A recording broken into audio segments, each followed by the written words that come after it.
Thank you very much. Just very quickly, I'm Beryl Leach, and I'm going to be your afternoon MC. Taking over from Marie, who's graduated to bigger and better things here.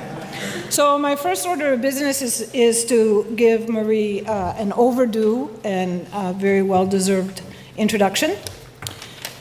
Marie is 3IE's Director of Evaluation and Global Director for Innovation and Country Engagement.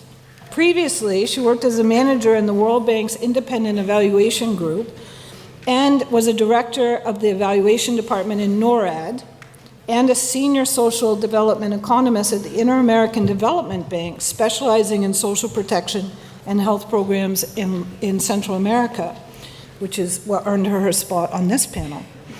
Marie has over 17 years of experience managing operational and research projects with development focus, and her publications cover areas including evaluation of conditional and unconditional cash transfer programs, evaluation in fragile and conflict-affected states, and the institutionalization of government evaluation, and the use of evidence in decision-making. So without further ado, over to Marie. I come back and do the polling at the end. Is this on? Do you hear me? Yeah. So thank you very much, Beryl. That was a way too long but very kind introduction. So I'm very excited to lead this after lunch first session. I hope you're sort of all fueled up and not sort of getting in the more sleepy mode. And I think if you are, I think this is a theme that will get you awake.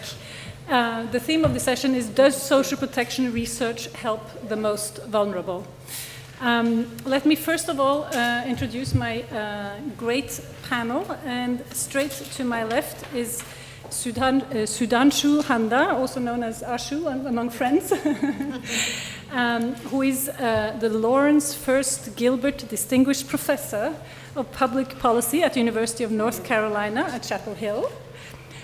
He is an economist by training. Dr. Handa is one of the principal investigators of the Transfer Project. This is a research initiative to understand the full impacts of national cash transfer programs on households and children in sub-Saharan Africa. And he has also led or been part of a large-scale impact evaluation of cash transfer programs in Ghana, Malawi, Zambia, Kenya, and Zimbabwe, several of which have been funded by 3IE and DFID. So welcome and great to have you. And your grantee, yes. Love to hear more about how that's going. And then we have Carola Alvarez, dear friend and previous colleague. She's also the Chief Development Effectiveness Division, Strategic Planning, Chief Development Effectiveness Division, Strategic Planning, Development and Effectiveness Department. It's a long title, at the Inter-American Development Bank. Most recently, our most recent 3IE, on our 3IE board as a commissioner. So very happy to welcome you into our fold. Carola has around, she didn't even want to count, but around 20 years in the Inter-American Development Bank, and has been a champion and a force to get impact evaluation into the workings of the bank, into all the sectors. But previously, she was also very much a social protection specialist and working on some of the most famous social protection programs that we all know about. Esmie, I think you all have gotten to know very well already. You already know, she's a Principal Secretary for Gender in the Ministry of Gender, Disability and Social Welfare in Malawi, and is the sort of owner, or more or less, of the program, and will be able to talk a lot to that, furthering the discussions we already had. And then Orazio Attanasio, way to my, did I say left? It's right, actually. Yeah. He's a research professor of economics at University College London, as well as research director at the Institute for Fiscal Studies here in London. He has carried out evaluations of education financing and access programs, including large conditional cash transfer programs, the impact of scholarships on school enrollment, and the effect of subjective expectations on the returns to education, I think among others. I think he's well known probably to a lot of you. Before we start, and just to give you a sense of where we're going with this session, it's going to be a rich session, and I'm hoping to keep your attention all throughout. So, as you all probably know or are aware, social protection, and in particular the cash transfer programs, is by far the development sector, maybe, well, outside of health and education, that has been most exposed to rigorous impact evaluations, and indeed have, pioneered its use to inform, both program designs as well as decisions around scale-ups, etc. I went to our repositories. I hope you will visit our repositories, 3IE's repositories that we've mentioned, and I wanted to see how many studies do we have in these sectors. And I found, after a short search, there were 600 impact evaluations and 40 systematic reviews. So that is really a large body of evidence. Now, despite this body of evidence, believe it or not, there's still a lot more that needs to be learned. And together with DFID, some years back, 3IE launched the first what we call thematic window, which is an evidence program window. It was in social protection. And it was to look at, to basically fill the still remaining gaps in evidence, or not fill them, but help in further filling them. And so what we will do in this session is, first of all, we will have 2 presentations by Ashu and Orazio, and they will talk about their experience working, producing evidence and trying to make it relevant and get it sort of used and to, useful to inform policy. Then we will get some reactions and perspectives from Carola and Esmie on what they've heard. I've said, please challenge what you heard if you want to. And then, but then also they will talk about their experience from their institutional perspectives of bringing evidence into social protection and into institutions more generally. But then on the second part, I will talk a little bit about the new evidence that we found in our social protection thematic window that was DFID financed, and see how this gels, how they, what the esteemed panel, thinks about this evidence, and how they can be, how it can be useful or how they want to challenge it. So without further ado, I think I'll invite Ashu to present. Thank you. So I was asked to discuss. So this is the sort of underlying question for this session, right? Does social protection research help the most vulnerable? What are some examples of evidence uptake, and what are some of the key ingredients or challenges to evidence uptake? What I'm going to do is actually, so as Marie mentioned in the intro, I've been part of the Transfer Project, which has been a kind of a regional learning initiative to study cash transfers, national cash transfer programs in sub-Saharan Africa. And what I'm going to talk to you about are going to be experiences that we gleaned, that we learned as we developed this kind of research agenda and this model, if you will, of evidence to action.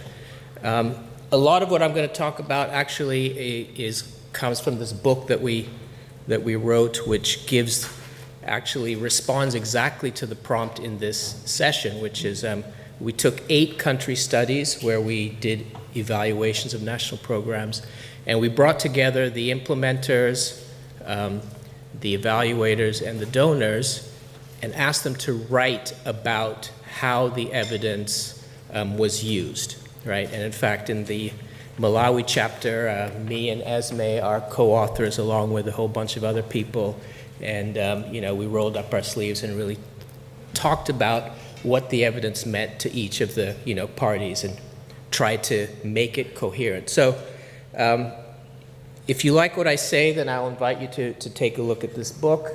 If you don't have time and don't read books anymore, because that's the life we live in, there's a blog about it, and so there's the blog site, and that's the website. And if you're impressed with the blog, then maybe you'll pick up the book. But again, it's not a typical book. It's more about, the evidence to uptake issue rather than just, here are the impacts. Okay, So let me give you a couple of highlights. There's so much stuff in this book, right, about evidence to uptake. But let me give you a couple of key kind of, juicy, ingredients. Marie wanted ingredients, right? So here are a couple of them. And then I'll give you some examples. I have 3 examples for you. One has to do with the relationship between the evaluator and the implementer, right? And so here, the issue, of course, is the one of trust and ensuring that both parties understand that they are, on the same team, that they have the same objective. And here in the book, we really try and unpack, if you will, this idea of an arm's length evaluation. And really, our position is that, if I was arm's length to Esmie, we probably wouldn't have gotten anything done because she wouldn't have trusted me and I would never have interacted with her, right? We needed to be part of the same team. And so it's helpful for us to be a little bit critical of this idea of arm's length and what we mean by arm's length, all right? That's the first thing. Second thing is that embedding the impact evaluation into a broader learning agenda was crucial for us, all right? And, first of all, we can't wait most policymakers and implementers don't want to wait 2 years for the first set of results of an impact evaluation. Secondly, there's so much more information and evidence that can be brought to bear to make a program work beyond just the impact per se, right? And understanding that whole host of questions and then doing the studies, the, satellite or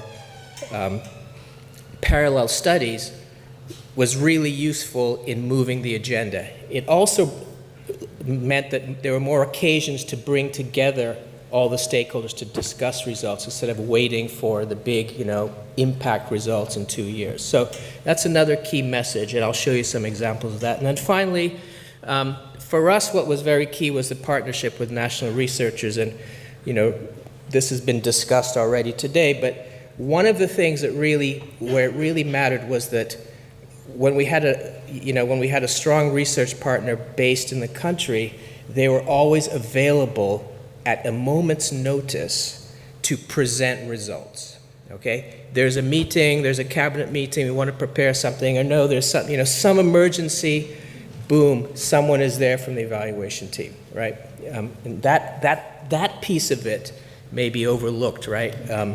But turns out to be really important. So let's get to some of the examples quickly here. Okay, so the first one is the Ghana LEAP cash transfer. And here, so again, this is the initial impact evaluation was in 2010 to 2012.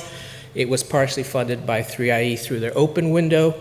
And here, what happened, and this is an example where actually the impact evaluation itself sort of was a conduit to a more detailed kind of exploration of the operational issues around the LEAP program. And what we showed right from the beginning at the baseline was that the transfer value was way too low to have an impact. So in fact, this, I went back into the archives, and this was the baseline workshop, and this was a PowerPoint. This is literally the PowerPoint that we showed at the 2011 baseline workshop in Akosambo. And here we show that, this is the transfer share in Ghana, in the LEAP program. And then here's, some comparable programs, cash transfers. So for example, in Mexico, the Progresa, was transferring about 23% of the beneficiaries' consumption, Colombia around 25%, and Ghana was down 7%. We said, look, there's no way this program is going to have an impact because the transfer is just too low. Based on that, literally on this graph, the transfer value was tripled in the country, and just based on the baseline results. Right, so here again, we didn't have to wait 2 years. We had rich baseline information, we used it, and we were able to show that there were some issues already that could be taken care of. When we got to the end line in 2012, there were no results. There were no impacts of the program, and we dug a little deeper and we found out that we got from the administrative database the payment schedules. And these are the payment schedules during the evaluation. And you could see that payments were not predictable, right? And so essentially, a key assumption of the log frame did not hold. And that assumption in the log frame of the program was that transfer will be delivered in a timely and predictable manner. They were not. Okay, and this again led to a lot of changes within the program in terms of the efficiently and timely delivery of benefits. So again, this is an interesting case where all the results were kind of negative, and yet we had such an important influence in terms of changing the program, right? And I think, again, that the evaluation was a mechanism for us to raise these other issues. Second example is Zambia. So again, here there was a big evaluation of a whole series of cash transfer programs. And here I want to highlight something very interesting, which was at the very initial meeting between the team and the ministry was very clear, and they said, look, we need to really show or debunk myths around cash transfers, okay? And this is what is blocking us from being able to scale up the program. And those are the classic myths about cash transfers being, leading to dependency, leading to laziness, or a handout, a waste of money, people are going to waste the money, and so on. And so they said, look, we understand that, the log frame doesn't include these economic and productive indicators, but those are the outcomes that we need to emphasize in the evaluation. So you had a situation where we were going to evaluate a program, and of course we were going to include the usual stuff, right? The health and education, consumption, but actually what they wanted was the non-log frame indicators, because those are the ones that were going to be influential in the scale-up. So I think, again, that trust with the team and the ministry, understanding what they needed, understanding the objective of the evaluation is what made this a really big success. I'm probably running out. I'm going to run out of time eventually, so I have to skip some of this stuff. But here I thought this is kind of like the timeline in Zambia of the different evaluations and their timing, the baseline and the follow-ups. And the green line is sort of the scale-up of the program. And what happened in Zambia was the ministry had a really purposeful dissemination strategy. They had lots of dissemination events. They focused on the productive effects rather than, the social effects. And you could see sort of what happened in terms of the scale-up, to the extent that at the time, about $6 million was spent on this evaluation, and that was very controversial. Okay, but look, sort of the effect of that was that actually it leveraged, way more money than that in perpetuity, basically. Well, we know that Zambia has some issues right now in terms of the cash transfer, but look at the leverage of that evaluation money in terms of the government funds, right, to scale up. And then in the 2016 election, Lungu ran, this was a billboard during the election cycle in Lusaka. And can you imagine 10 years ago, Manny was talking about, what was life like 10 years ago? 10 years ago, would you have imagined that an African, in an election in sub-Saharan Africa, a platform of social protection would be part of, the candidate's platform, right? It's unbelievable. This happened in the last Kenyan election too. Uhuru Kenyatta had a platform of sort of universal child grants. So really big changes in the last 10 years in terms of cash transfers. All right, let's move to the exciting case of Malawi, because we have Esmie here. So let's see if we can incite some, discussion.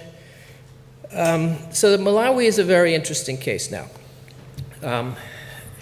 There was an initial evaluation in 2006-07 when the cash transfer was just piloted.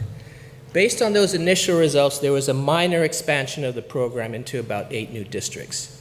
However, in this period of 2008 to 2012, there was really no kind of expansion or dynamism. The program was basically just kind of lying around. It was a period of stagnation.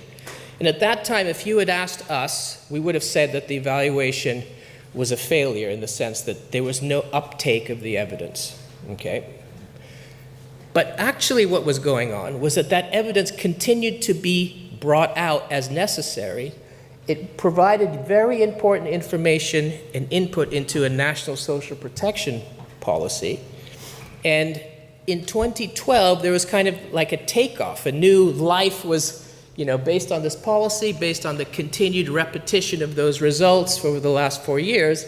Suddenly, donors came on board, the government put in some money, and the program scaled up. And Esmie can tell us a bit more about that, but now the program is in all the districts, over 100,000 households, close to 10% of the population is being reached. Amazing. But back then, if you had asked us, we would have said, we would have written off Malawi basically in 2010, right? So I think the lesson here is the path is nonlinear. You have to be patient. And, sometimes it takes a while, right? A couple of other maybe interesting things on Malawi. So part of the, as in this 2012 resurrection, if you will, this takeoff, there was a new evaluation. And that one, part of it was funded through this, what Marie said, with this SPTW, right? The Social Protection Thematic Window of 3IE. That evaluation showed very strong positive results.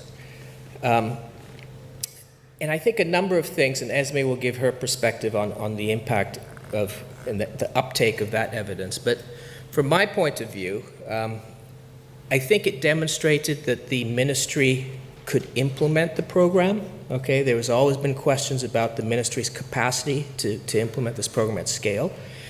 And so seeing these strong results and the strong results around targeting and other features of the program really demonstrated the ministry was serious and professional. The fact that they had all this evidence that no other ministry had also demonstrated a sort of seriousness about their work. The donors' enthusiasm was maintained as a result of the strong kind of things. That's very important in Malawi. But then finally, kind of the thing that this is going to be a little controversial is that at the same time, the government itself was putting money into the FISP, right, the Fertilizer Input Subsidy Program, a very controversial program. And the World Bank had a big loan which was sort of going on for 15 years, the public works, the MASAF, right? And around this same time, and so here we had the social cash transfer, which showed amazing results. The government was putting money in the FISP. The World Bank was putting money in the public works. At the same time, Bank did a study on the MASAF and showed actual negative results of the public works program. At the same time that we came out with the impact results of the social cash transfer. So there was this sudden shift, this seismic shift in Malawi, where suddenly the bank said, we're done with the MASAF, and they started putting all the money into the cash transfer program. And again, it's quite important in Malawi because of the budget, the fiscal constraints, that the donor funding is actually quite important. And this led to the scale up now that we see in Malawi. So again, it's very non-linear, right? A lot of things going on. I have 0 time, right? Negative time. Okay. I have to show pictures. So we have pictures. You can't deny the pictures, Marie. There's Malawi, but 1,000 words. And you see the fingerprints. Most folks are illiterate. All right, let me wrap up. So what are the ingredients, the garlic and the ginger and the cumin? So again, in Ghana, the actual impact results were negative, but it generated a discussion about other parts of the program, the operations that led to significant changes and improvements. In Zambia is a different story. In Zambia, the ministry really knew what they wanted. Right? They said, we want this, and it was not on the log frame, but this is what they wanted. They demanded it, and they had a strategy for disseminating, and that had a big impact on scale up. In Malawi, the path has been very nonlinear, right? It's been slow, it's taken time, but evidence has played a crucial role. It's always been there, okay? And I think that's important. That's what a key lesson, which is that, you'll get dinged. The evidence may not seem to matter, but you get dinged if you don't have the evidence, right? And that's the key. So here's some kind of broad ideas. I think maybe the one that I'll stress, and again, you can read about these in the book, is really this idea of patience, okay? Which is that, the path, again, is unpredictable, but the evidence in the end, if you have that faith and you keep it, I keep saying it's like a bicycle. You have to keep pedaling, right? You have to keep pedaling the evidence, otherwise you fall off.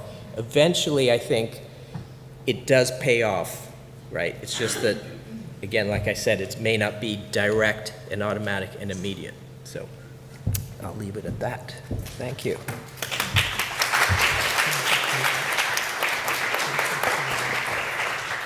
Thanks for the invitation. It's a nice opportunity, a nice occasion, an opportunity to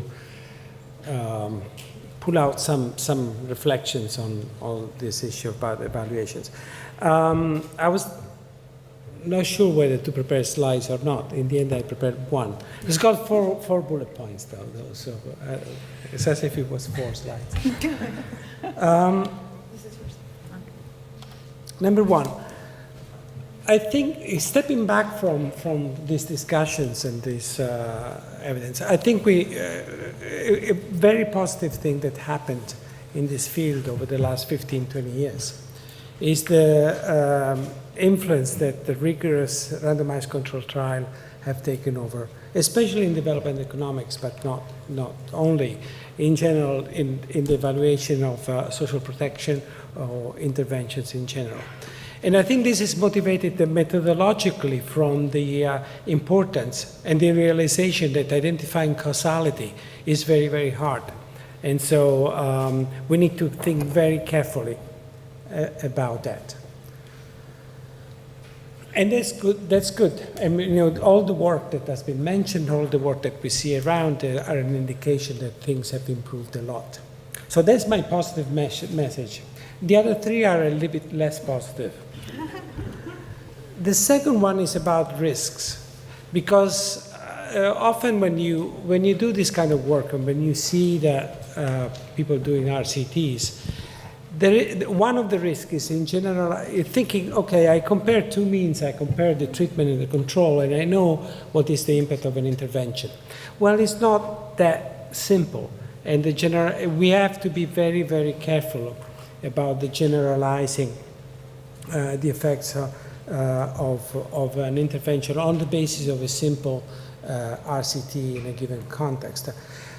First of all, the effect of especially cash transfers can be very different depending on the size of the transfer, as was pointed out before, depending on the general context of the situation.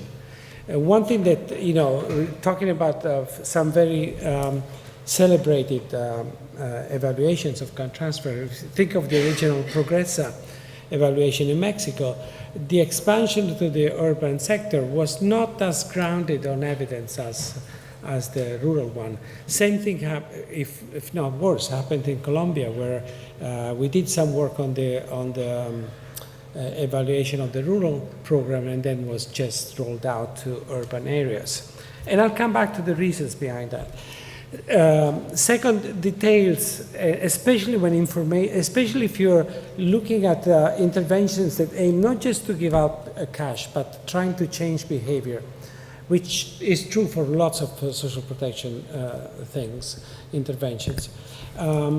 Information might matter, and details on the implementations, again, Ashley was pointing out some of those things matter, it may matter a lot. And there are lots of other components that are very, very difficult to generalize from a context or to another.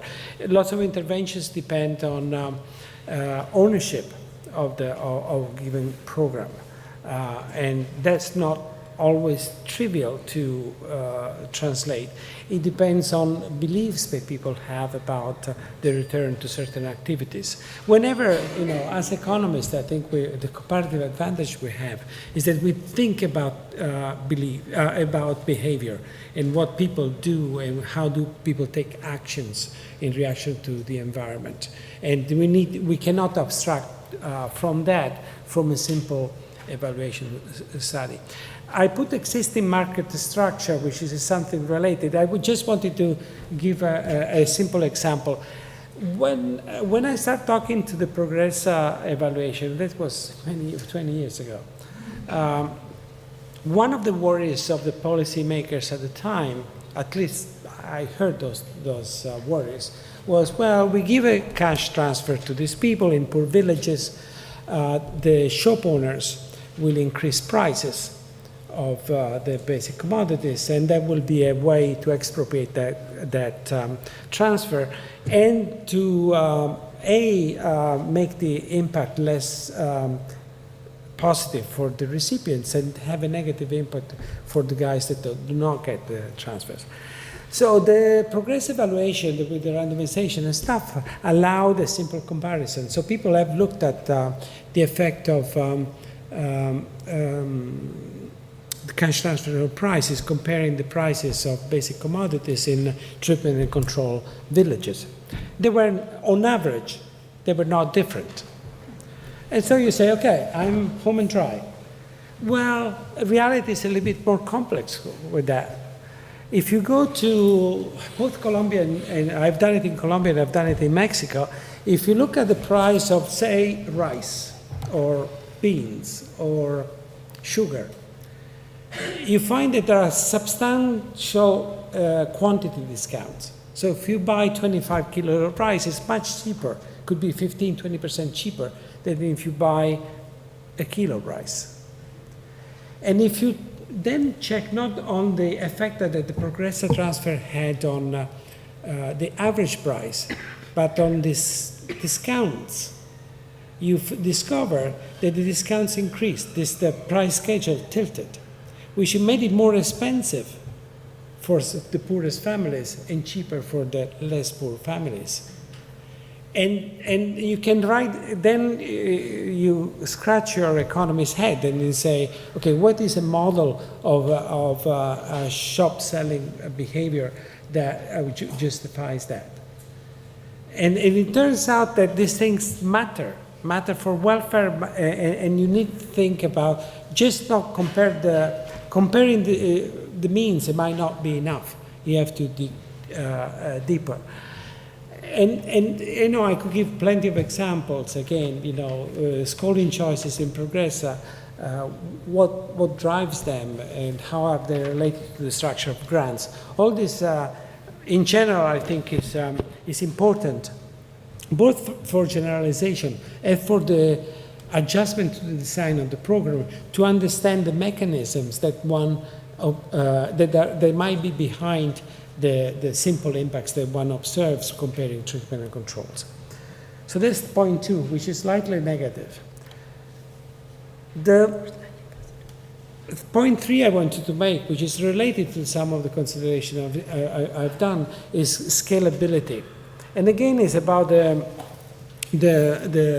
generalizations of impacts. You do a small trial. That's not the case of the Progressa. Progressa was big, but supposedly you do a small RCT and you find the impact of a given intervention, which is implemented on a small scale by dedicated staff. Can you generalize that? Not necessarily. Developing at scale a given intervention can be extremely challenging. And you know, there are issues about financial sustainability of interventions, but there are other issues. Is there the existing infrastructure in terms of implementers of the interventions?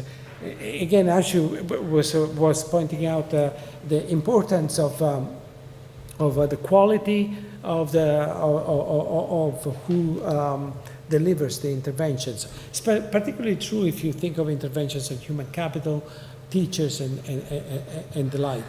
And it's also related to, again, something I mentioned up there is ownership of a given program. Lots of these programs have to gain trust and ownership on the part of the recipients, and are very important that happens. My final point. How am I doing with time? Is there? I think that's good. Is the most negative of all, and is I'm much less optimistic than you know. Until now, I try to echo some of the things that Ash was saying. My experience, maybe I'm unlucky, I don't know, have been much more negative. Interactions with policymakers, and especially politicians, can be very, very hard. And partly it's due that the horizon is very different. You know, to learn stuff, it takes years, and the election is coming up. The motivations might be very different. But it goes deeper than that, and it's harder than that, because lots of these guys, they don't really care about getting an impact or changing the world. They want to be reelected. The interest might be quite different. And so in my experience, I worked on the evaluations. I will not name countries or things, but I worked on evaluations where we presented very zero or negative impacts of certain interventions, and the reaction was, we'll expand this program. We'll do it better for sure, but that's such a nice program, and we learned a lot from your work, and we'll expand it. And the reason for that is because it's rentable politically, it buys votes. Or we did evaluations of interventions that had a very positive impact, even in the long run, 10 years later, and they were shut down because there was not the political rentability and the political interest in making such a program survive. So it's very difficult to align the interests of politicians and evaluators, and it's something that we should always keep in mind. I mean, I have no recipe to solve that. And I could continue with the list of negative stuff, but I'll stop here. Wonderful. I think you have, I couldn't have planned this better. You sort of put us up nicely for a kind of debate here, I think. We had the sort of more positive take on engaging with policymakers. I mean, with some cautionary notes, but still sort of that Asher gave. And then I think a more sobering and slightly pessimistic, from Orazio. And I think I'll now invite Carola and then Esmie to reflect. And maybe also ask questions back to your co-panelists, but certainly reflect on what you heard, whether any of this resonates, whether you want to challenge it, and then sort of talk, as I said, about your own experiences in bringing evidence into programs and policies. Carola. Thank you, Marie. Thank you, everyone, for having me and be part of this super interesting conversation. One thing about this panel is that we've all known each other, and apparently it's been 20 years on average. It's an average effect. For a long time. So these conversations have been evolving over time among ourselves and in different public spaces as well. So yes, a lot of what I've heard resonated from the past and the present and probably the future. I want to go back a little bit and reflect on what this panel's question you posed first. And I would say that after 20 years, and at least for my more direct experience in Latin America, social protection programs have helped the poor in our region more than what they had before. And yes, it's not a random time series, randomized trial, but in general, and yes, I'm generalizing, I would say it's a feeling, it's a belief. We have gone through 20 years of trying to address some of the inequality issues in the region in a more successful way than before. Have we been absolutely successful? No. And I think that's where Orazio's points come to bear. But after 20 years, I would say that also with another generalization that I agree with, and it's a glass totally full, is that we take evidence much more seriously than we did 20 years ago. Not that we didn't take evidence seriously, but the generalization of evidence-based decision-making and conversations didn't exist when we started having, these conversations. And it has come, the conversations about evidence-based policy has come about through social protection. So I think that we need to recognize that at the outset. Evaluation and evidence-based discussions and science has started, its origins were in social protection. It was more concentrated there. So I think that this panel is really relevant from that perspective. Now, reflecting a little bit on what both panelists have said in my experience, I think it has been said before, but one of the points that both have made is that effects are heterogeneous. So, and results are not black and white. So you don't solve the poverty problem with one program. You solve some aspects of it, and you're gonna have unintended effects that you're gonna have to take on. So it's an iterative process of design, the treatment and adjustment, and for any program, social protection, health, education, transportation, and all these other areas that have come into the evidence-based discussion. So I would take a more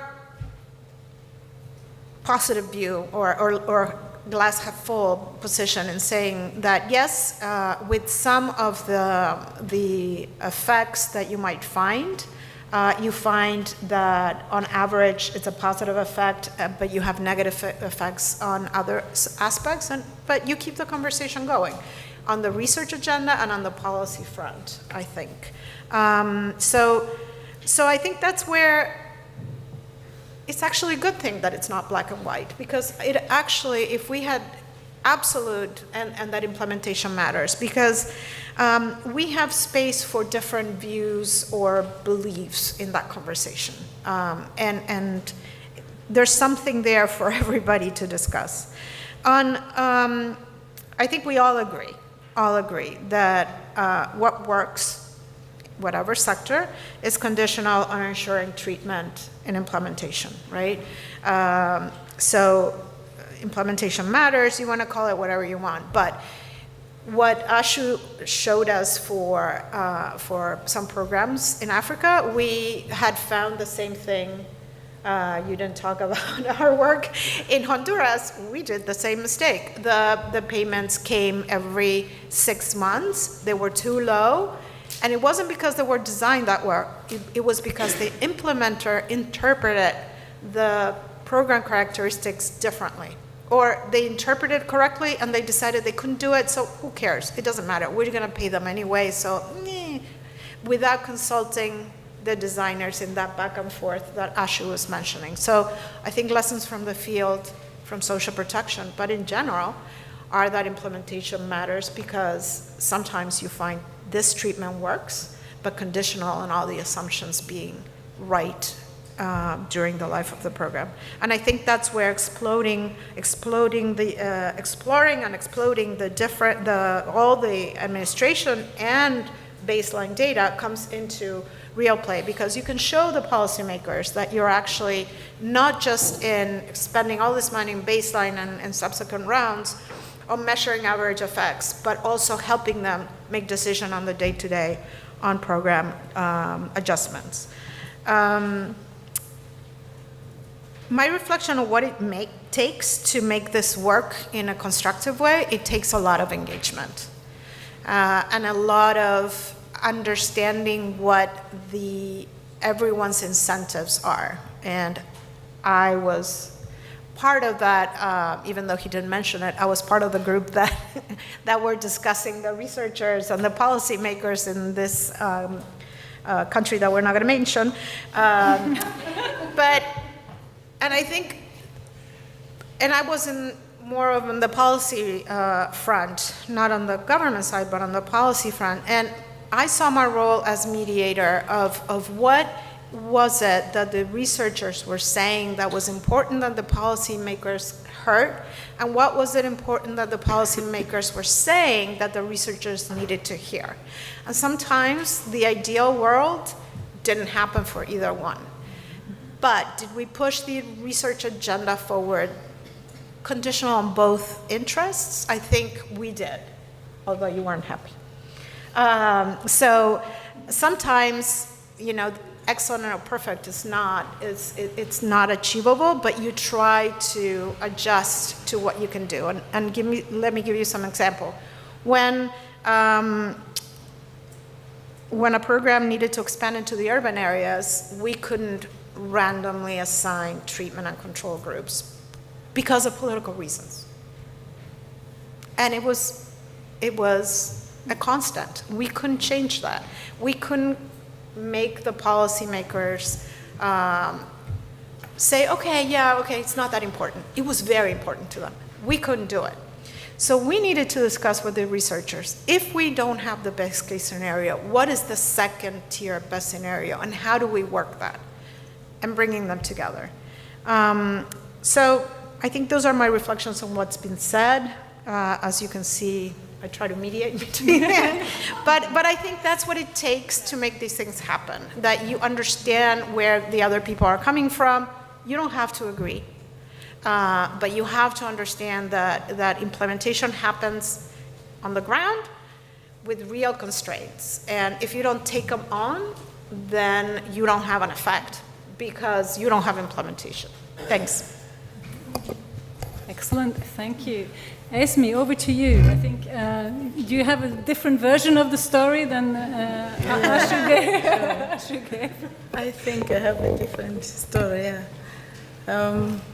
Respond to the two speakers by using 3 words: readiness, timeliness, and the political will. I'll start with Ashu. He spoke about a delay in response to the impact evaluation of 2007 in Malawi. That is true. After the results indicating that this is it, I mean, there are positive outcomes, but the country was not ready. I wanted to explain that sometimes we get the results not necessarily at the wrong time, but when the country is not ready to act. I will say this because at the time where he was referring that it took from 2007 to 2012 for things to start ticking, I think it was at that point when I was finishing my PhD. And then I discovered when I went back to Malawi from University of Leeds that from one side, the donors were ready to see the country doing something. And I was in the ministry. I said, but where are the people to scale up? The whole department had 3 people. There were no vehicles, no structure. So we had to start all over again to create the structure and all that. That's why I'm saying the readiness. The country was not ready. The results were so fantastic. So that's why I picked that word, readiness.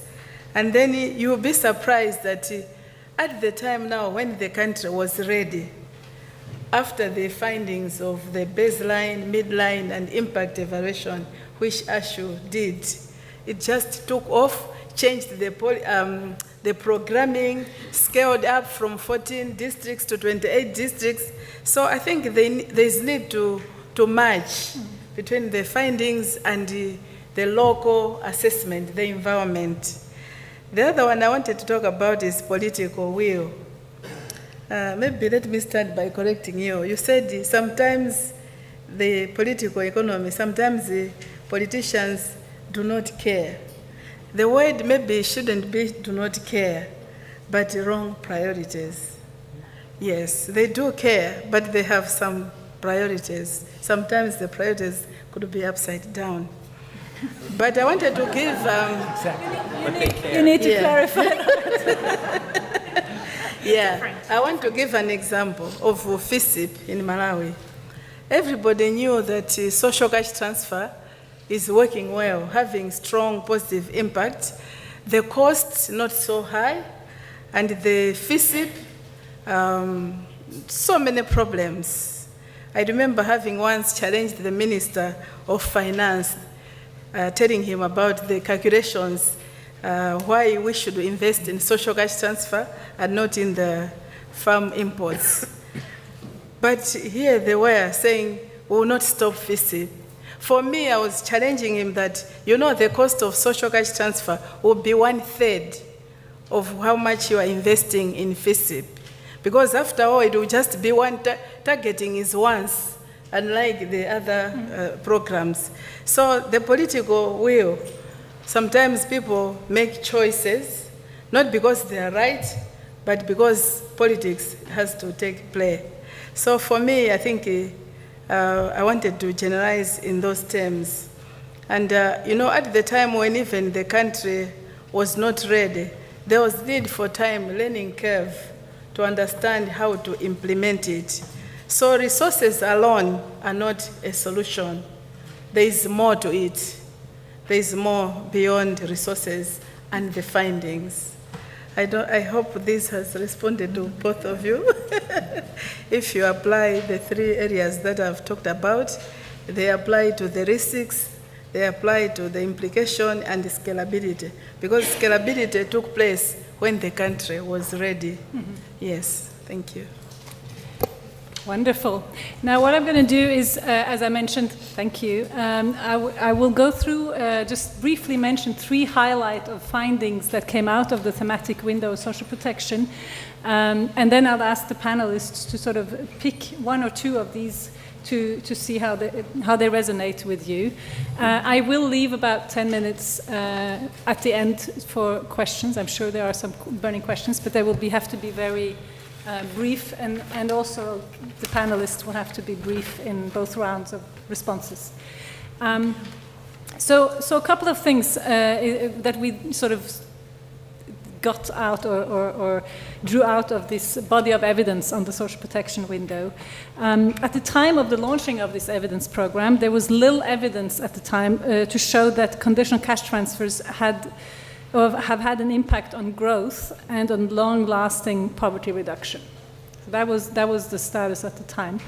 Now, the thematic window found some interesting sort of tentatively positive evidence that transfers, and especially cash transfer programs, can impact local economies by putting, and I think Orazio talked a bit to it, but by putting more money in circulation. It increased, it was found in 2 or 3 country cases to increase the buying power, and this can impact production and sale of goods, thus creating potential benefits. And it was interesting, particularly, I mean, if you think about it as economists, it's not surprising, but it was particularly for non-participants. And non-participants typically being, of the richer part of society, relatively richer, and hence more active in the market economy. And so one interesting thought there is, in terms of the political economy of sort of selling these programs, what does this mean? And addressing some of the concerns that were originally there about, people not liking giving money to people, etc., thinking that was a bad thing. The second area that keeps coming out of a lot of impact evaluations in this area is, yes, by now we know very well that CCTs work in terms of getting people to go to health centers, to go to school. That's well known.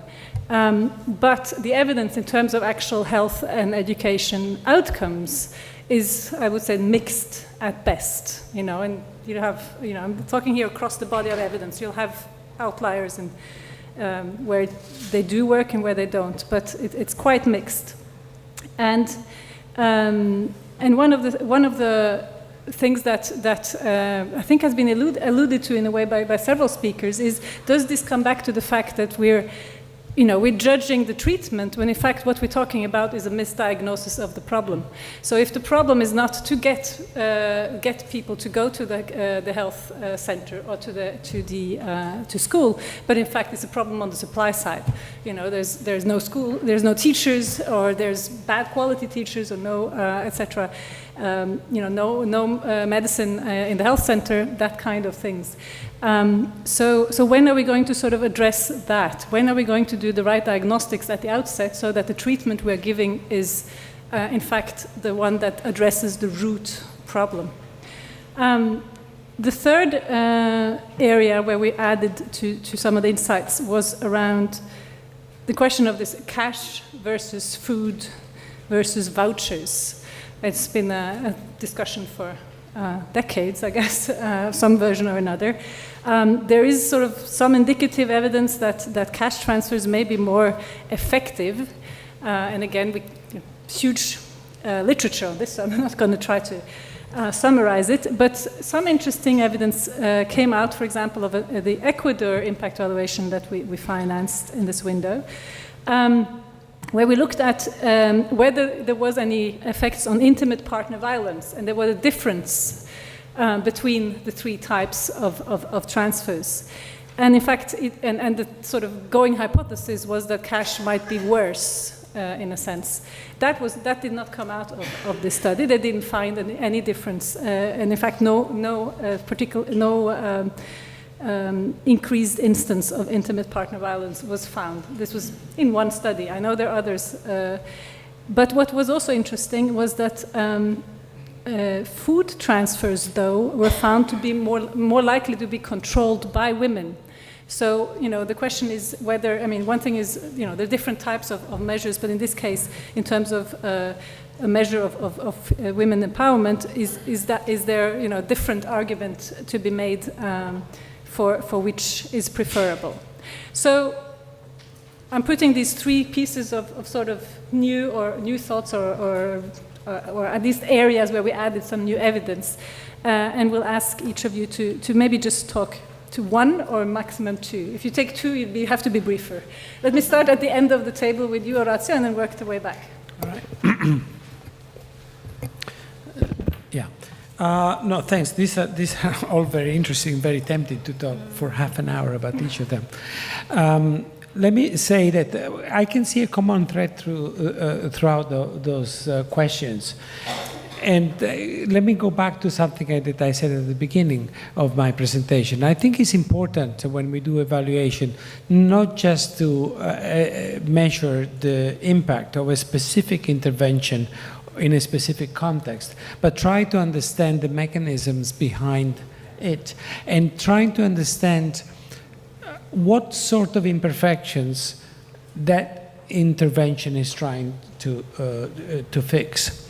And so, if you do that properly, you could give pretty detailed answer to your questions. Let me just pick the last one on cash and things.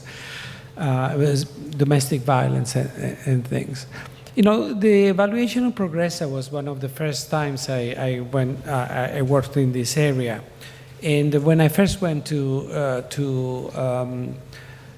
some of the Progressa villages, some of the villages in the evaluation sample, I had a pretty neutral view in my mind about whether gender control of resources within couples would matter.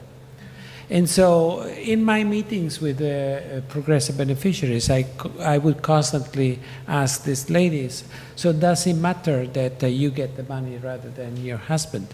And they were looking at me as if I was a complete idiot. And rightly so. And it was pretty clear that they thought that it does matter who receives the money. It does matter for shifting the control within the couple of how that money is spent. But we need to understand that better. We need to understand what impact that shifting control has on the allocation of resources, whether more weight is given to children educations and the like. And that brings me back to the mechanisms. In order to do that, we need to devise appropriate measures of, say, intra-household allocation. We need to observe who gets the resources and what are the drivers that cover that. So, yeah, that's my take. Great, thank you. Esmie. Yeah, thank you. I would like to comment on the economic effect. From the impact evaluation that Ashu and the team did, we found that the income of beneficiary households increased. Using the local currency, the Malawi, it increased from by 0.69. So it's like every one, there was a 0.69. It moved from 26 kwacha to 44. So they were able to get the cash from the transfers and to engage in some economic activities and increase the income. So in that way, they increased their buying power. So for me, for us, we took it that indeed social cash transfers economic benefits. And just also by observing at every point when there is a pay point, we have created new markets, self-forming. So you see people now coming as if it's a market center.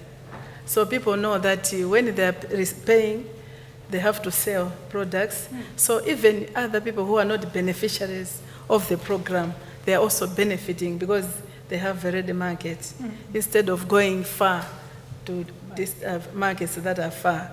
So for us, I think this is, and it is well established up to now. They actually, non-beneficiaries know when the payment day is taking place because it's like a market day. The other point I wanted to talk on is on the health outcomes. On the same evaluation, we noted that there was meaningful change in health outcomes, like reduced illness, improved health-seeking behavior, and what was very interesting was now to the youth. There's the self-transition from youth to adulthood, because in Malawi, the main challenge that we are grappling with is early child marriage and teenage pregnancy. So there was a delayed first sex and also reduced pregnancies. And along that tribe, the prevalence are normally high, but for once, we noted that social cash transfer has an impact, which is really good. And even the health of the carer, the caregivers, also improved and reduced stress. Yes. And in terms of child labor, it was observed that some children really contribute to agricultural work, but with moderate time, like moderate hours, to the extent that it did interfere with school attendance and health outcomes. So we can generalize that I think the health outcomes are real meaningful. Yeah, I think I can stop there. Great, thank you. Carola.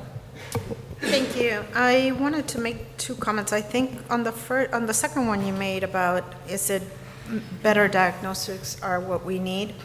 I don't think that I agree with that on a diagnostic of the problem, because I think what happened is we had a under design of the treatment. We knew that health and education services didn't have good quality, and we were going to bring them to the service, and the service was going to be only as good as the service was in that point of entry. The way that in social protection we addressed that was, in my view, under-designed compared to the transfers and the nutrition and the consumption part. And so I'm not sure, so I want to challenge you a little bit of that. I definitely think better diagnostics help. But I think you can diagnose as much as you like and spend a lot of time generating data to have a perfect diagnostic. And that's my second point. These are ecosystems, and you're dealing in incentives. And when you tweak something, you're going to mess up something. And if you go in knowing that this is what's going to happen, your evaluation is isolating effects for certain things that you're doing. But you also need to be mindful that your evaluation might not be picking up that with your incentive, you're also tweaking something. So Orazio's point about the prices in the economy, for sure. But Esmie's point about creating more demand for certain products and diversifying consumption at local markets, also true. So which one do you pick? You have a positive effect and you have a not so positive effect. Do you take away the program or do you go with the program? It's a trade-off, and it's a policy trade-off. And sometimes you're having both things at the same time, right, happening. And so I think it is important that we recognize that we, and I think that's one thing that we need to emphasize and do better in impact evaluation. We're zooming in into isolating some effects, but then we need to zoom back out to the ecosystem and take stock again of what is it that we know works and what is it that we know that it might not have worked or shifted in that ecosystem because of our intervention. And I think that's not just synthesis, does this scale up or work across countries, but also think a little bit macro view, you know, the relationship between education and health and nutrition. And, you know, I was a demographer at some point in my life. And I was super worried of, you know, the fact that Progresa, you can take your voucher and move. And so if you're in a very small village and you have given me education and more consumption, you know, for a demographer, what's going to happen next is you're going to take up those assets and you're going to move to the next town where it's a little bigger. And that's how you have more opportunities and a multiplier effect on that capital that you created. But by not allowing beneficiaries to move, you were grounding them in that same context, not allowing the economy to move, right? So, I mean, that was nobody cared, but it was my concern and still is. So for all of us, where we come from, we bring that concern and those questions to the ecosystem, which enriches the conversation. Thanks. Great. Ashu. Well, let me respond or comment on the first point on the multiplier effects, because in the transfer project evaluations, including Malawi, we did, in about 6 countries, we did these multiplier analyses. And they proved to be politically extremely powerful. In fact, we have one famous quote where the president of Ghana actually mentioned in a speech the multiplier effect of the LEAP program. And again, most of these effects are on non-beneficiaries. So it raises an interesting question, right? And this was the case in the Zambia example I gave you, right? Evaluations and studies have different audiences and different purposes. And usually, you know, we think about an impact evaluation as the impact of that program on its stated objectives. But actually, that's not always the case. And in fact, the ministry or the demander, in the case of Zambia, wasn't actually that interested in that. They were interested in what we call kind of defensive research, right? The programs were being attacked for different reasons. Some of them were not fair, but they wanted the research to speak to that. These multiplier effects accruing to non-beneficiaries turned out to be really powerful in enabling, you know, the Ministry of Finance, the Treasury, to open up, you know, and to let these programs expand. So I think it's just worth reflecting on the different objectives of different types of studies and evaluations, right? And whether you're trying to improve a program or whether you're trying to kind of you're trying to advocate for its expansion.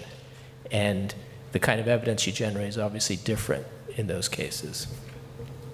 First to Ian, I like the term grown-up evaluation. Does that mean that I'm a grown-up? Because most people don't think so. Okay. So on the last question, that's like why we get paid. Like what you just said is why we get paid. Like to bring everyone together at the table to work out all those things is what we have to do to make the evaluation a success and to to kind of increase the likelihood of the uptake. So I don't have any secret like recipe. It's just like that's what we do. That you have to do that. And you know there are different ways of doing it, but everyone has to be at the table. Everyone's interests have to be exposed, and then you have to find a way to just to do it. I don't know what else to say, but you have to make sure your team, your evaluation team, understands that. That's the key, right?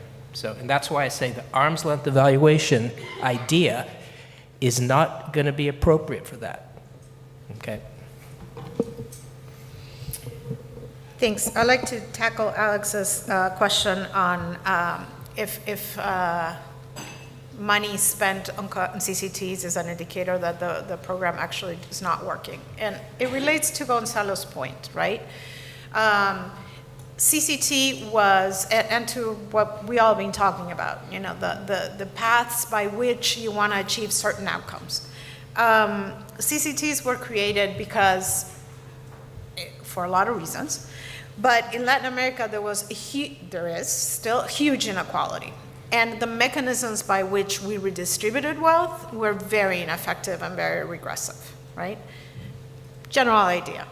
But then you have a theory of change that says we want to tackle both, and the theory of change then was we'll tackle both income today so that I have better consumption so that I can attack nutrition, and that will attack assets, and what kind of assets I will attack, so that in the medium term, these people can enter the labor market and have more assets, human capital assets, to have more returns on those investments, and therefore future incomes will also be affected. And there you go, you know, 20 years later, we're still testing some of these assumptions and some of these, but they're all true, right? You have a social protection system because you want to protect.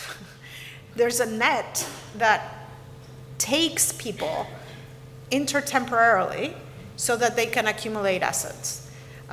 So to me, you can do that through several methods or through several interventions. Economic growth, yeah, they all have to come into play. But so the question to your answer is, I wouldn't think that the amount of money that, for example, Latin America spends on cash transfer programs is a measure that the program's not working. It is a measure that we need to think about other paths by which we need to attack and complement the work that CCTs are doing to have a greater effect on poverty reduction in the long term, which is what, the returns on those assets in the labor market. And it goes back to the quality of education, the quality of services and health.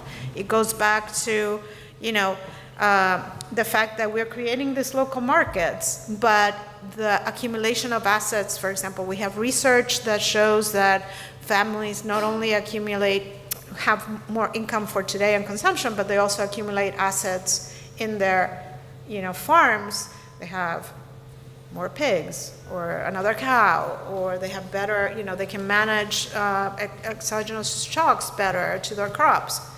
But it's not large enough for them to reach another level, right? Or to move to an economy that can absorb them in a greater return. We know that.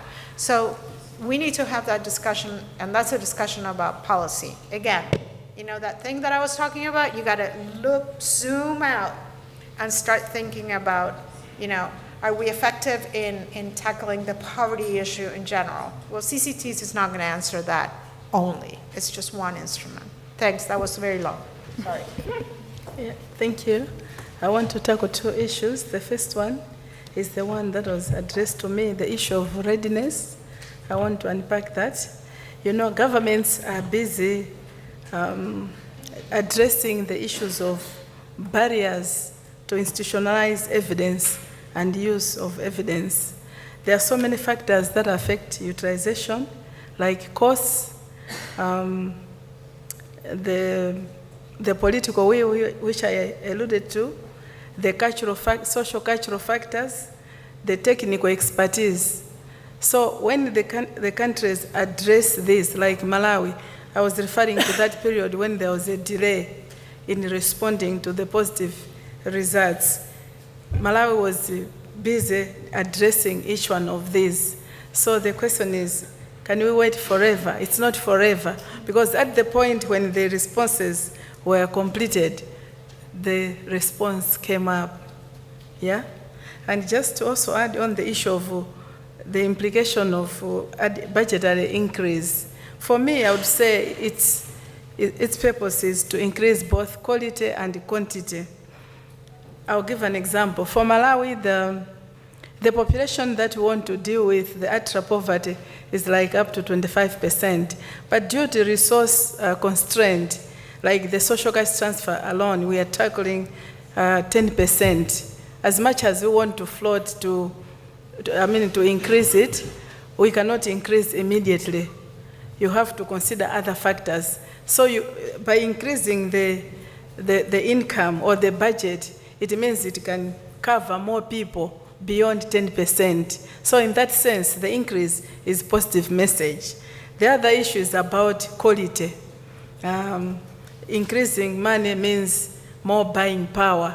That means families have flexibility in the manner they can choose what to buy, what not to buy.